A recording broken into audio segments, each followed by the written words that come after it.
কেমন আছেন সবাই? আশা করি ভালো আছেন। 1 মিনিট জিকেতে সবাইকে আমন্ত্রণ জানাচ্ছি। আজকে আমাদের টপিক হচ্ছে জিপিএস। জিপিএস মোটামুটি আমরা সবাই ইউজ করি। আমরা জিপিএসের মাধ্যমে মোবাইল ট্র্যাক করতে পারি, বা এখন স্মার্টফোন বা আদার ডিভাইসগুলো আমরা ট্র্যাক করি, আর বড় বড় গাড়ি বা আদার ডিভাইসগুলোতে আছে। তাহলে জিপিএস থেকে আমাদের পরীক্ষায় আসে। জিপিএস মানে হচ্ছে গ্লোবাল পজিশনিং সিস্টেম। এর মাধ্যমে উপগ্রহের সাহায্যে আপনি ভূপৃষ্ঠ থেকে সংগৃহীত সংখ্যাতাত্ত্বিক তথ্যসমূহ ত্রিমাত্রিক স্থান নির্ণয় করতে পারেন। ঠিক আছে?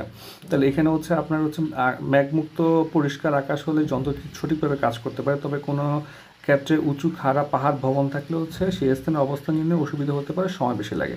তাহলে জিপিএস হচ্ছে আমেরিকার প্রতিরক্ষা দপ্তর হচ্ছে প্রথম জিপিএস আপনার উদ্ভাবন করে। জিপিএসে শুধুমাত্র আপনি ডেটা পাবেন, জিপিএসকে আপনি কোনো ডেটা দিতে পারবেন না, বা এটা ওয়ান ওয়ে কমিউনিকেশন হয় আর কি। ঠিক আছে? তাহলে দেখেন জিপিএসের মূলনীতির মধ্য দিয়ে তথ্য সংগ্রহ হিসেবে কাজ করে। জিপিএসের মূলনীতি হলো কোনো একটি জ্ঞাত স্থানের ভিত্তিতে অজ্ঞাত স্থানের সঠিক পরিচয় লাভ করা। ঠিক আছে? মানে জিপিএসের মাধ্যমে আপনি কোনো একটা ট্রাক, ঠিক আছে, এটা হচ্ছে একদম একদম এক্সাক্ট লোকেশন আপনি খুঁজে বের করতে পারবেন। তাই পৃথিবী থেকে প্রায় আপনার 20,200 কিলোমিটার উপরে প্রায় 21টা উপগ্রহ হচ্ছে আমাদের এই কাজে নিয়োজিত থাকে। এটি পৃথিবীকে প্রতিদিন 2বার প্রদক্ষিণ করে।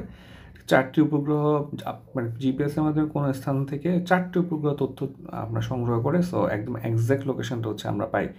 ঠিক আছে? তাহলে এটা মোটামুটি ইজি জিপিএস। তাহলে এখান থেকে পরীক্ষা আসে কি জিপিএস হচ্ছে মার্কিন প্রতিরক্ষা দপ্তর আপনার আবিষ্কার করে, পরবর্তী সারা পৃথিবীতে উন্মুক্ত করে দেওয়া হয়, এবং এটা হচ্ছে আপনি হচ্ছে একদম এক্সাক্ট লোকেশন খুঁজে বের করতে পারবেন। এটা হচ্ছে ওয়ান ওয়ে কমিউনিকেশন, অর্থাৎ ডেটা শুধু আসে, আপনি সেন্ড করতে পারবেন না। জিপিএস থেকে প্রশ্ন আসলে এরকমই প্রশ্ন আসবে আর কি। ধন্যবাদ সবাইকে।